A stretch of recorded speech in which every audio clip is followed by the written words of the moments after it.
So for the people who are already watching, welcome in the very quiet Amsterdam. This is the busiest square in the country, the Dam Square, and as you can see, there are not a lot of people. Everybody has to keep 1.5 meter distance.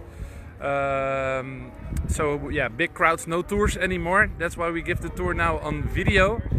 I'm gonna give you a tour about Amsterdam, tell you something what you should have seen when you came over.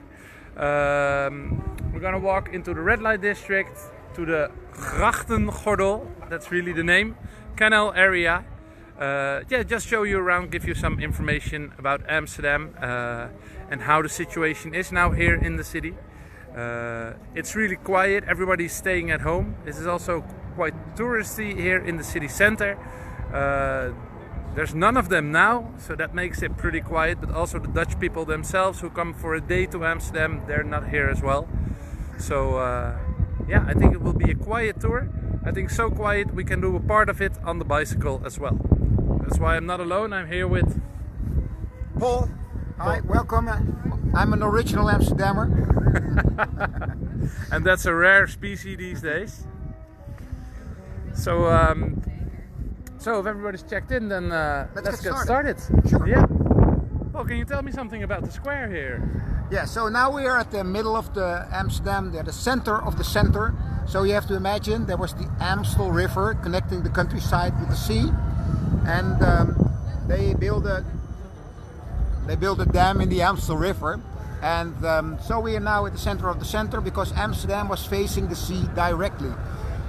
In a minute from now we'll show you where the central station is now. There used to be the harbor, there used to be the big ships coming in from the east, docking, and of course then the Amstel River was connecting it. They put a dam in the Amstel, Amsterdam. Now, what you see around here is the national monument. Every year, 4th of May, the king and the queen will come from their palace at the other side. They'll walk over here, and they will do so in a few weeks from now. They'll put flowers here, and we have 2 minutes of silence. Usually they have a huge crowd here, but of course that's not possible in this era, in this moment now with the virus. So there will be a live ceremony on internet. Quite strange. Very similar to what we do now. Quite similar, yeah. He copied that from us. So a little bit about the palace. Now the palace, as you can see, is quite a big building, but it's also, as all the houses in Amsterdam, built on a fundament of wooden poles. Now, I give you 10 seconds to estimate how many wooden poles are under that palace. And the winner gets what is it? A free tour in Amsterdam. A free tour in Amsterdam. All right. So 0. Okay. So you got your time. Anybody? I see in the chat box that somebody has it correctly. It's indeed 13,569 wooden poles. That's very good, Alistair. So excellent. You just looked it up, I guess. So we're gonna walk now, I guess. Yeah, let's walk this way. I'm gonna take my bicycle. Yeah. You wanna film? Yeah, let me. So, okay, guys. While Tim is getting his bicycle, I'm gonna tell you a little bit more about this square and about this central station. Now, sorry, I have it a little bit too close. I know I'm an old man now, so the wrinkles are getting worse and worse per second. But maybe you can see it from here.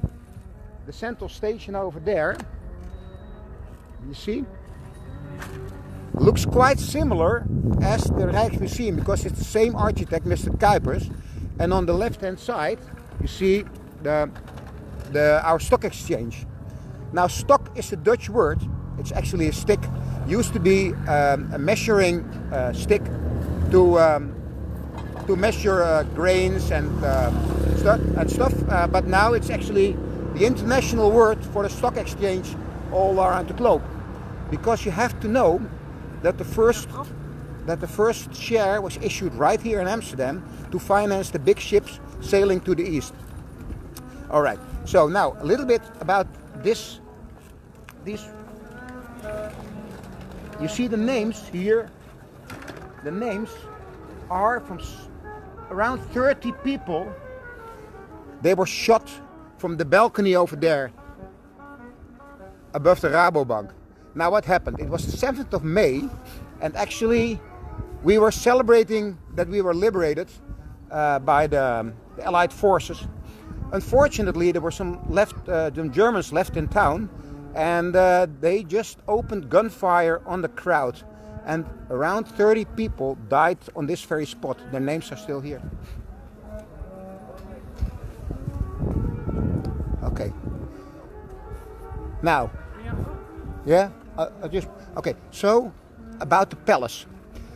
The old palace, the old building was made of wood and burned down because in the old days, all the houses in Amsterdam were made of wood, and so was our city hall. So they built a new one, which was actually quite large.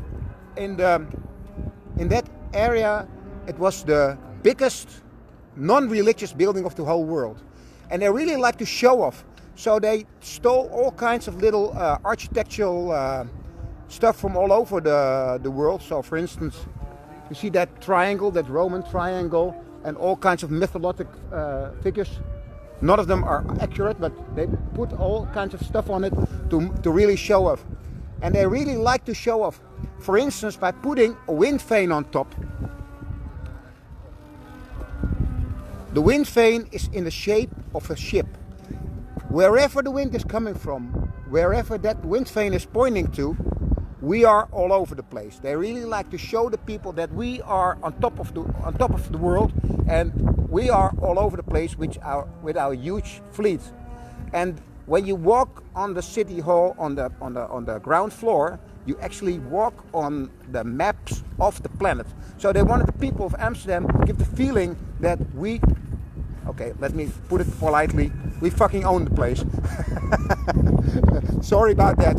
Sorry about that. Have to keep it a bit decent. Yeah. All right. So now one more thing. Then I'll jump on your bicycle. I'll start running now because maybe you get a little bit restless. Not everybody was happy. Not everybody was happy with the fact that we are, we built the biggest non-religious building of the world, because this church over here, they said, hey, state over church, that cannot be right. The church is more important than the state. So they said, okay, what we can do, you build a tower which is double the size of that palace. You can build a tower on top of that foundation right here.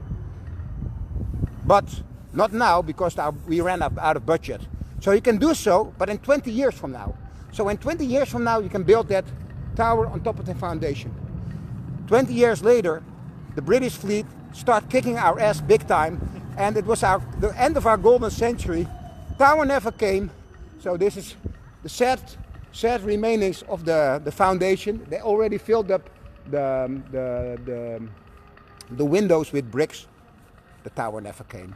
So I now jump on the back of the bike of Tim, the owner of the Free Walking Tours. Now, of course, this is a biking nation. This tour has to be about biking as well. This is a big man. Not Amsterdammers, Dutchies are the tallest nation of the whole world. This, how tall are you, Tim? 6'5", I think. Wow, what a man, what a man. 2 meters. Close to 2 meters, wow.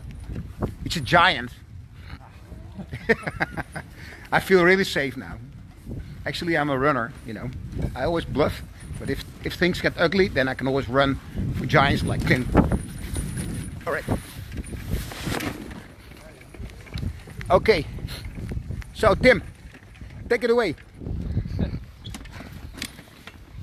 So here we are at the first canal of the canal area from Amsterdam, and as you can see here, all the lovely houses Amsterdam is so famous for. You see they're all dancing because of, again, the same story. They're built on these pools. Foundation is pretty old. about 300 to 400 years, so the houses are a little bit sinking into the ground. Now all the houses, they have the hooks as well on top of them. The original houses have that, and that's because originally they're all storage houses. Amsterdam is a trading city, a harbor city. All the spices from the world came into Amsterdam, but these spices, they were really expensive. Peperduur is a Dutch saying that we still use today. It means pepper expensive, so expensive as pepper was. To give you an idea of the price of pepper, it's the same as cocaine today, so maybe you don't have an estimate of how expensive it was. But if a big ship full of pepper would enter the port of Amsterdam, there would be pepper available everywhere, and that's something you don't want. So store it up in these houses and you sell it in a small amount. You wait for a good price, and that's when you sell it. So that's why Amsterdam is full of these storage houses. Now the idea in the old days was that you pay tax for how wide your house was, and this is why all the houses are so narrow, so small. They're quite high, not higher as the church, that was the law, but they're really narrow because of the tax reasons. And the smaller you make it, the less tax that you had to pay. And the one here on my right side, I don't know if you can see it, the red one here in the middle, that was one of the smallest houses from Amsterdam. There's still a Dutch family living there, 2 people and a dog. I don't think any more people fit in that small house, but it is one of the smallest houses here in Amsterdam, and they did not have to pay a lot of tax. So this is the canal area. This is the first canal of the canal area. It's called the Singelgracht, and next to it you have the Prinsengracht, then Herengracht, Gentleman's Canal, and the last one is the Keizersgracht, which is the Emperor's Canal. So it's early city marketing. I don't say it in the correct order, but those are the names of the canals. So yeah, this is the canal area. Yeah, well, just one little addition. You know, at the 17th century, actually we didn't have house numbers, so that was really confusing. The way to indicate where you were living was done on a very original way. Now, if you can see, the house over here, above the front door, right there, well, where's my finger? Right there, above the front door, you see that decoration right there, right? Now, every house, every canal house had a different decoration above the front door. So if you would have somebody sending you a letter, you had to ask the person, please write down the name of the canal, which is Singel, and then draw that decoration on your envelope, because the mailman would know where that house was with that specific decoration. Quite funny. And at some point, you know, at around 1800, Napoleon Bonaparte came. He put his brother in the palace we had, I just showed you in the Dam Square. Napoleon said, that's much too complicated. We need house numbers. So he introduced house numbers with a system of the even numbers and the uneven numbers on both sides of the canal, which is now actually all around Europe and I think all around the globe. All right, so one last thing, as you also can see that houses have long windows below and narrow windows above. Why? I already told you, we'd like to show off. And by making it that way, the house looks actually longer than it is. Another way to fool the eye and to show off a little bit. I think my buddy is getting a little bit anxious and we need to hit the pedals again. All right, let's go, big boy.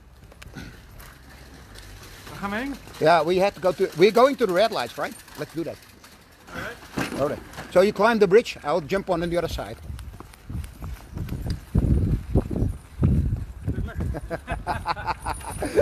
He's a cool guy. Strong as King Kong. Okay, here we go. Yep. Nee, niet over de dam, is hetzelfde. Zo, ja. Oké, misschien even langs die... En dan hebben we nog een leuke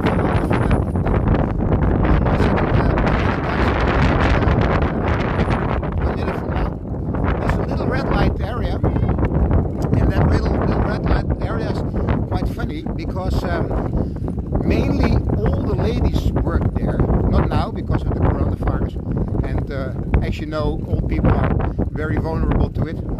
So no, actually the whole occupation is now banned, as of most other professions. No, everybody's out of work, including our the ladies of our red light district. But in this area, mainly all the ladies work.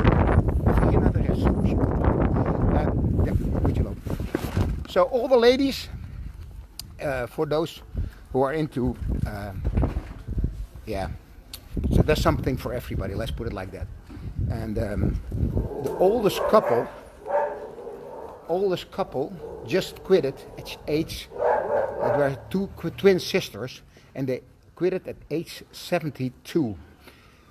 These are very famous identical twins, and they used to work in the red light area. Now you can see this red light over here, and this is what it normally a brothel looks like. These are all windows which are usually occupied. There's something else I would like to show you. This is the house of Hansje Brinker. Now, Americans might know that Hans Brinker was well known. Is a Dutch little boy who actually saved the country because the dikes were on the point of breaking through, and he put a thumb in his in the dike, and he did it at night, and he was still maintaining that the whole night until the early morning, when finally they discovered him and other people started helping. And thanks to him, the country was saved. Well, of course, this is a made-up story, but a lot of Americans came to Amsterdam and said, hey, where's it Hansje Brinker? Where was he born? So we didn't have a house. So they just pointed one house and said, okay, he was born over here. And all these Americans were taking pictures, which was quite funny. All right, so now we jump and we go to the real red light district, because this is just one little street. And normally we are not allowed to do any tours anymore in the red light district, because that's also banned. Because of mass tourism. Well, now we're craving for tourists, but now we don't have them. Oh, what's that? Jump on. Oh, jump on, okay. Yeah, but first you have to cross the street, man. I'm faster than you.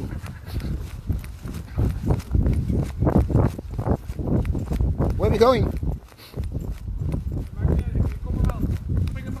Okay, okay. I'll jump on this.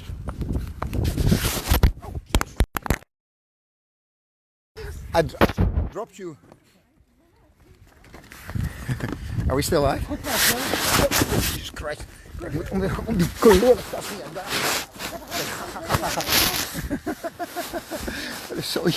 It's a mess, I'm sorry.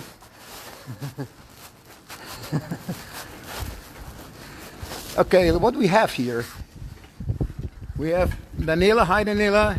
Hi Michelle.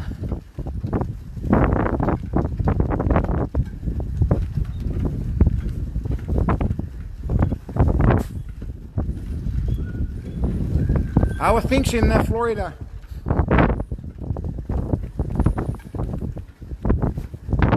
Beautiful. Thank you, Daniela. Are you talking about me or about Amsterdam? Jesus Christ. Oh my Jesus. Sorry about my cursing, but my boss was just bumping into everything. Beware of my precious legs, Tim.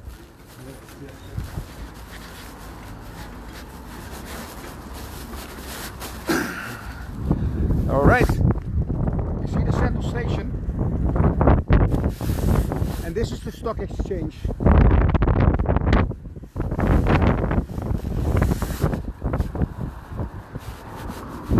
Now we're heading to the red light district. Yeah, take the sidewalk, then I cannot show you the people that the houses are standing straight in the water here.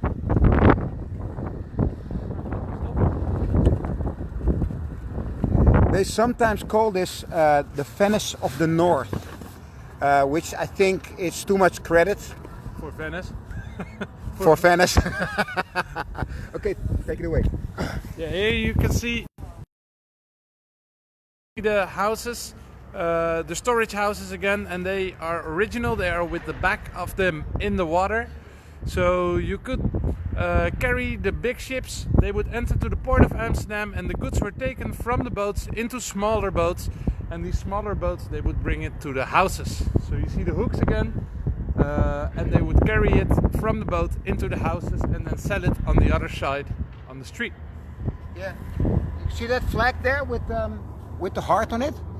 That's the flag with the heart.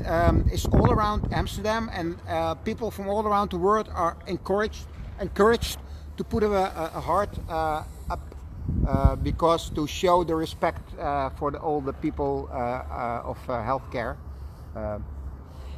which I think is a very good initiative. All right. All right. Yeah. So let's carry up. I'll run.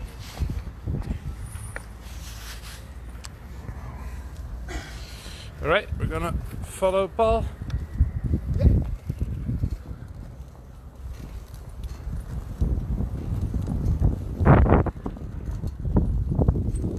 Paul is normally a running tour guide. He gives running tours. So this is a really realistic version of Paul.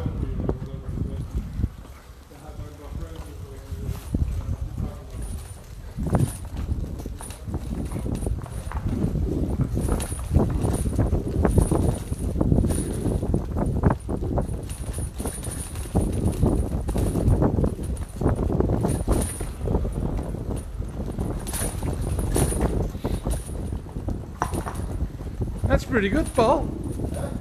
That's pretty good running, man.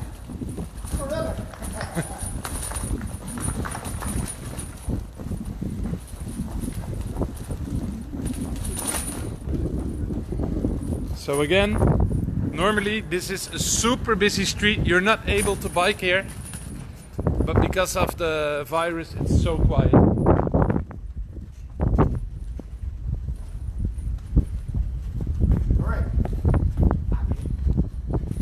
Yes. So guys, this is a little bit further, Tim. So this is a very old bar, and it used to be also a hostel in the old days, 16th century. This is the oldest part of town, the red light district. This is one of the last remaining wooden houses as well, and it's called In the Monkey. Now, In the Monkey is a very strange name for a bar.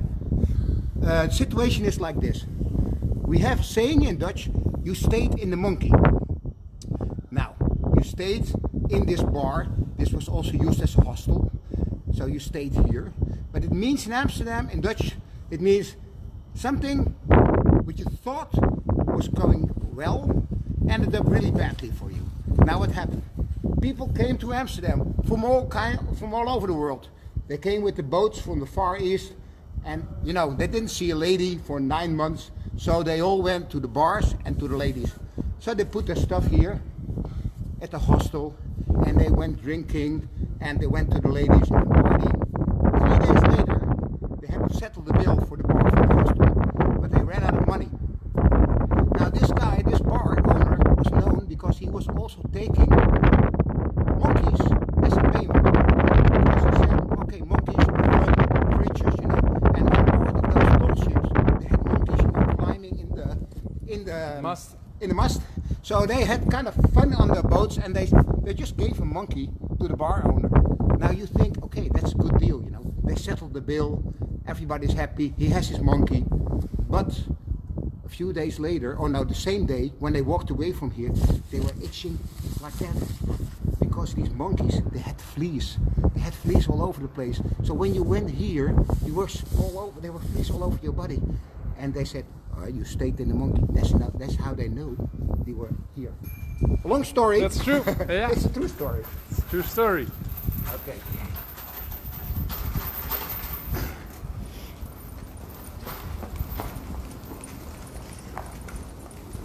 Hier naar rechts? Of nog eentje verder? Nou, we kunnen het hier al doen. Dan gaan we gelijk de Oude Kerk. Je doet een Oude Kerk wel even, ja. So now we go to the old church.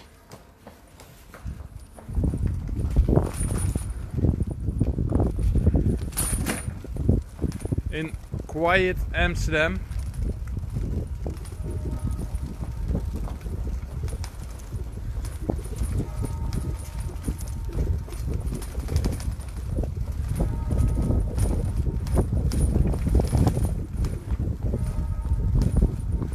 So you see they keep the distance. You can go on the boat with 3 people. Oh, I don't know if you saw that boat. There was a boat. And we're now heading to the old church, the oldest building of Amsterdam.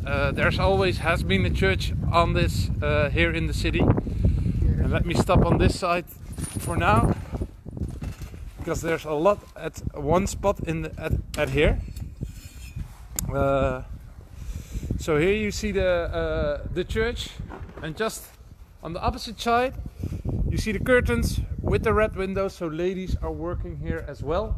But next to the church, next to the ladies, a little bit on the left, there's a kinderdaycare.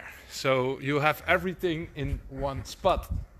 Now a church and the women around the church, why was that? Well, when you took a boat for a few months, you came back to Amsterdam, you made a lot of money, but no woman on the boats. So what do when you come to Amsterdam? You go to church, right? But they mostly went to the women around the church, and the church was worldwide known for that. But such thing was also a sin. However, there was no problem for this church. You could confess here at the church, you could pray with the priest, you could also pay the priest a little bit, and then your sins were gone from you. Now, if the next morning your boat was leaving early day, and you'd still want to go to the girls at night, that was no problem for this church. You could already confess up front, do your job, and take your early boat without any sins on you. So prepaid confessing at this church. It was all possible here in Amsterdam. Yep. Okay, so in this area there's something for everybody. For instance, the red lights over here, it's called Big Mama Alley, because here you actually pay per kilo.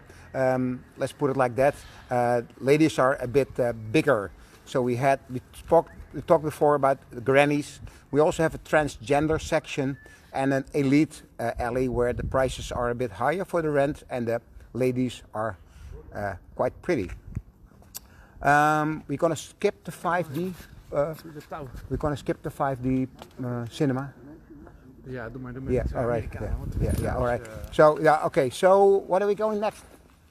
I just want to point out the rope that you see there. Oh yeah. Oh yeah. Okay. We're gonna. I'm not sure it's visible from here. Can you see the rope? Okay. Okay. Hold on. Can you see the rope hanging from that hook over there? I think you can.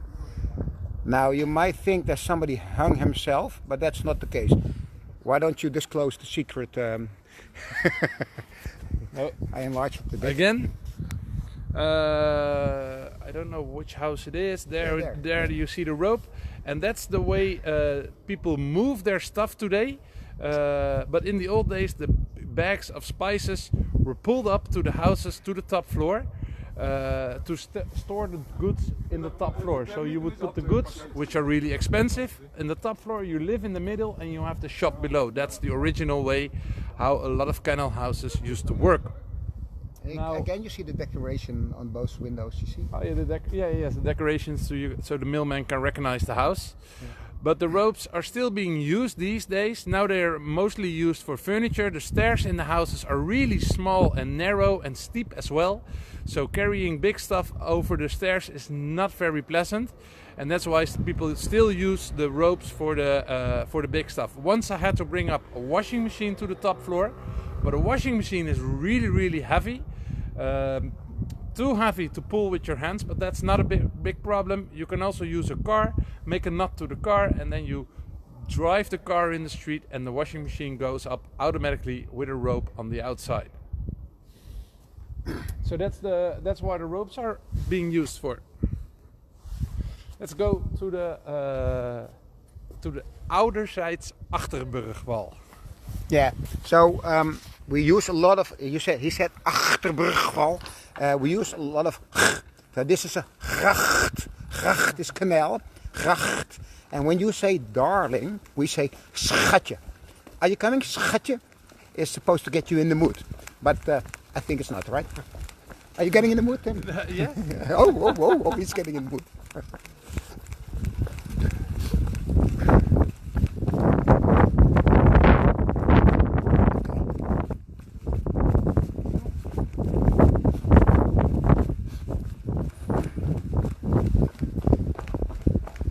windows, windows, windows, windows. Normally you can't film right here. The ladies will come out from their brothels and crash your camera, jump on it or throw it in the canal. I once saw a little Japanese guy running away for a huge Russian prostitute. So that's not something you want. You have your reputation, right? So, Tim. Yeah, this is the famous red light district everybody's talking to. I think this is a rare image that there are no people. I think even in the old days it has never been as quiet as it is these days here in Amsterdam. This is yeah, very, very special to see. So you see you have the pink elephant. That's the Casa Rosso. It's a sex theater. You have it also a few there. Sex theaters, red lights, and a lot of girls work here behind the windows. Now, can you tell me something about the girls in the red light district? Yeah, well, there's a lot of discussion about it. Our city hall, our city government has 4 possible scenarios. Either they close the whole area down, or they're going to move it to another part of town, or they're going to limit the amount of windows, or they're going to increase the amount of windows to spread it. The way it looks now is that they actually are planning on making it invisible from the outside. So we have sex houses in another place of Amsterdam without the ladies sitting in front of the window, because it's quite degrading. And people like the city hall like to attract people with style and class, like you guys watching now. You know, instead of the beer belly hooligan, drugs and prostitution kind of tourists. People. You know, who only come here with cheap flights from the UK or from anywhere, but mainly from the UK. But you know, and you know, because you know it's. They don't want that, like they're walking through a zoo, only watching, and sometimes at night people get drunk, they're spitting at the windows or calling names and so on. So they don't like that anymore. And of course we are now in the Me Too era, so they would like to exclude that, and they like people who actually contribute to Amsterdam and go to museums. Yeah. So the red light district is maybe gonna change. But the idea of going to the prostitute or prostitution itself is never going to be illegal. I think that's something very liberal from the Netherlands, and that will always stay like that. It's a very old profession, one of the oldest professions in the world. You're free to do with your body, it's your body, so you can choose what you want to do with it. So the profession itself is never going to disappear from Amsterdam, but the touristy area and big red light name as it is here is probably gonna disappear. So if you want to see it, be quick. Yeah. Because in the future it might not be like this anymore. And I would just want to add to that you know, if you ask the ladies, they say, hey, I can work safely here. I have camera surveillance outside. I have an alarm button. I can notify the neighbors and the police instantly. I have medical checkups frequently, and I have you know, I have a registration at the Chamber of Commerce. I'm a free entrepreneur. Why do you take my job away? You know, and they think when they take away the windows, they are forced into the escort business where they don't know where they end up and with whom, and they're less safe. So there are always 2 sides on it, and everybody has to make their own judgments, of course. Yeah. All right. So now we're going through the Chinatown, and from the Chinatown to the Newmarket Square. You're gonna jump on or run again? No, I'm gonna run. Try to catch up.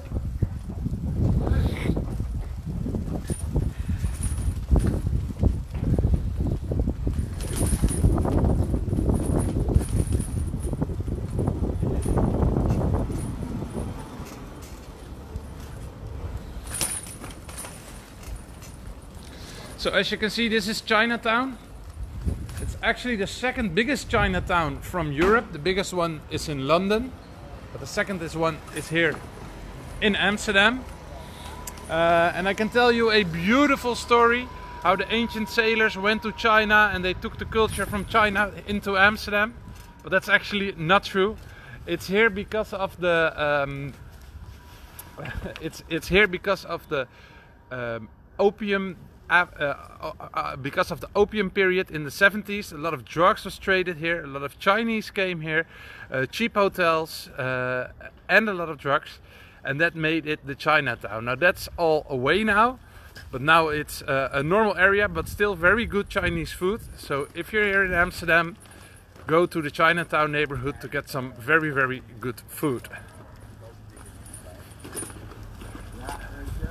Alright, so now a little bit about the building on the back. As you can see, this looks a little bit like a castle. It's not a castle, it's actually a former gate to Amsterdam. The canal we were standing on, the first canal, the main canal with the white bridge, that canal is one side of Amsterdam in the old days until like 1620 or so, and then this is the other side. So the red light, Dam Square and the first canal was surrounded by a wall, and they made an exact copy of that wall in New York, nowadays called Wall Street. Actually our wall, but okay, let's forget about it. Don't worry about it, you know, you can keep it. But anyways, just want to point out, this is a former gate to Amsterdam, so you had to cross this gate, and they were defending from here. You can see the loopholes of the where they were shooting, could shoot through. But of course Amsterdam was expanding, and then it lost its function as a gate, city gate. So then they made into a weighing institution. They were weighing stuff they brought from the Far East, and you know, they did so because, you know, we needed to prove that we were a trustable trading nation. So it had to contain what is said on the label. So they were weighing salt and pepper and all the spices. At some point they also started weighing ladies, because when you would be too light-weighted, you might be a witch, in which case you would be burned or drowned here at this very spot. Not a good time to be skinny. All right. Now, it had different functions later on, and Tim is going to tell you about that. Yeah, so they also did the judgment here. The guillotine was standing here at the Wade House. It was a fire department. Now it's a restaurant. So again, if you're here in Amsterdam, go here for a coffee or a dinner, because the building is very beautiful and special. Yeah, and about the guilds, Yeah, all right. So they also had another function, different guilds, and the guilds is like the profession. Per tower they had a different guild, and one of them was doing medical surgery, and Rembrandt, the great painter, made a beautiful painting here. Autonomy lesson. The autonomy lesson. Google it. The autonomy lesson of Dr. Tulip. Yeah.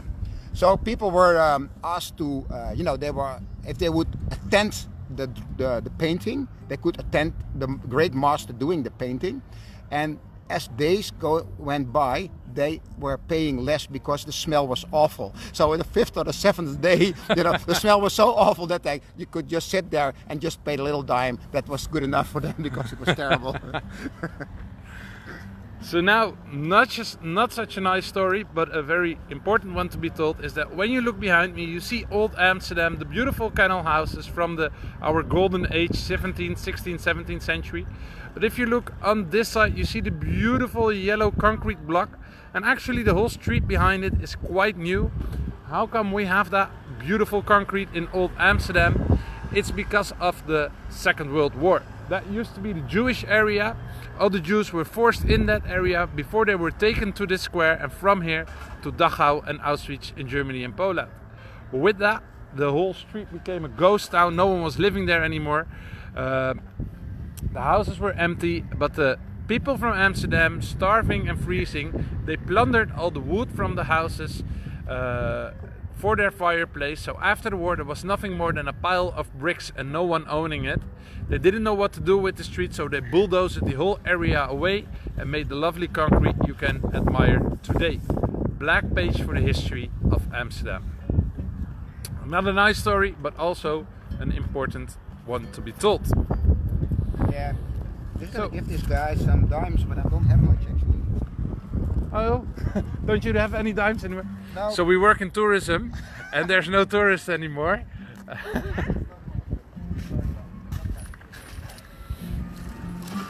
Let's go back to the Dam Square. Yeah. finish the tour, right? and then we finish the tour.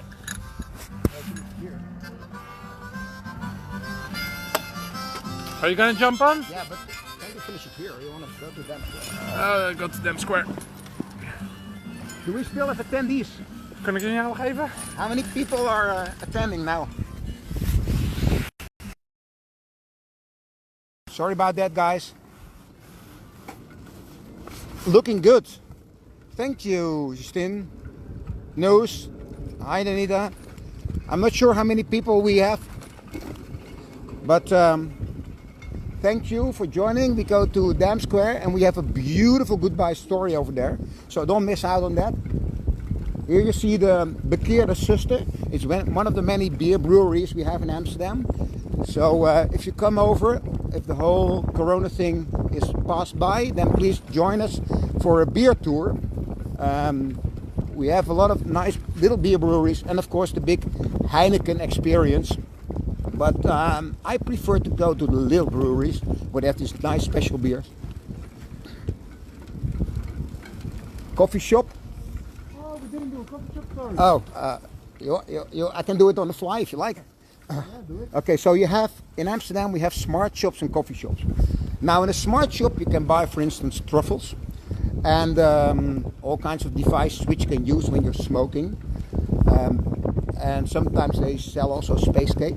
In the coffee shop you can buy wheat or hash, but only for your own use. So you can buy 5 grams maximum. You can smoke it inside, you can smoke it on the terrace. You can even walk around with a joint. They have all kinds of fancy names like White Widow. But you cannot grow plants. Just 1 or 2 for your own use, but it's illegal to grow plants. Seeds. It's a grow store. We also have grow stores. They can buy the seeds. But the funny thing is you can buy the seeds, but you cannot grow plants. Sometimes it's really easy to detect the people who are growing wheat because they use infrared to detect heat pockets, and then they arrest the people growing wheat. But of course it's quite hypocrite if you know that we have 200 coffee shops, around 200 in Amsterdam. So there must be a huge demand of cannabis. And of course they must know where it's coming from, but they just close their eyes for it, you know. Gedoogbeleid. Gedoog means it's not really legal. But they just won't act on it. As of the 70s, we have these coffee shops, and it's soft drugs. So the police don't really act on soft drugs. On the other hand, we are also the biggest ecstasy exporting nation of the whole world, and that's really a problem because this ecstasy, you know, it's polluting the place. They have this chemical waste. These barrels are thrown into the woods, which is causing a lot of problems, mainly in the countryside. And you know, when you go to a festival, you see these young guys. They start jumping at 7 at night, and they still jump at 7 in the morning. So are they on one of these? You're mostly on one of these happy pills, ecstasy, amphetamine, MDMA, you name it. People are using a lot of these in Amsterdam. Yeah. Oh, one more thing. I also want to say that we are, there's a new breed in Amsterdam. It's called the yoga sniffers. A yoga sniffer is a lady. She has a very conscious lifestyle. She goes to yoga lessons. She's vegan. She's now sitting in a coffee joint, not a coffee shop, but a real coffee where you can drink really coffee, you know. And then in the weekend, she allows herself a little sniff. It's called the yoga sniffer. It's a new breed. So so here we are back in at the Dam Square. I've shown you a little bit about Amsterdam, how it would be when you would come to visit here. I hope when this all is over, you will all come to Amsterdam. I can show you around and give you a great tour from this beautiful city. Now it was also, I forgot to mention, it was a tip-based tour. Feel free to use the PayPal link to support us. We have hard times now during the Corona crisis, so that will be really helpful. But better to come here when you are when everything's over and you can come back to Amsterdam. So thank you all for watching. From me and from Paul, and Great, hope to guys. see you in Amsterdam. Bye bye.